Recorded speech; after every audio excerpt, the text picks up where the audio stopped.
Sir plastic बोतल रे पानी पीबा अनुचित कौन पाई? प्लास्टिक बोतल रे जो सब केमिकल्स थाए जो केमिकल रे प्लास्टिक तैयारी होची बहुत टाइम रे देखा जाइए जे यदि पानीटा प्लास्टिक बोतल बहुत समय रोची आउ सेटा जदि इभेन खरा दिन गुड़ाक हिट एक्सपोजर है से केमिकल गुड़ाक जो अच्छी लीच माने तादरू लीकेज होगी से प्लास्टिक रू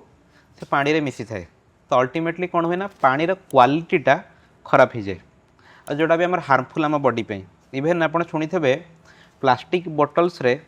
कि एवं प्लास्टिक कंटेनर कि प्लास्टिक यूटेनसिल्स आम घरे आप देखते जो सब बाहर सब आस खाद्य सब ऑनलाइन आम ऑर्डर कर प्लास्टिक यूटेनसिल्स आस तो माइक्रो प्लास्टिक्स गुड़ाक जो थाए सब लीकेज हो पानी रे आसे और सेटा स्पेसिफिकली बेसी लीकेज हुए हिट एक्सपोजर है तो से एडभाइजेबल होचे आज आम अवॉइड करवा प्लास्टिक बोतल रे पानी कंजप्शन करा इभेन खाद्य गुड़ाक प्लास्टिक रखा और तो गरम करिया भी आम अवॉइड करवा जदि आम व्यवहार कर ग्लास यूज करिपरिबा पानी पई बोरोसिल यूज करिपरिबा एथेर वाटर पानी रखिले सेफ।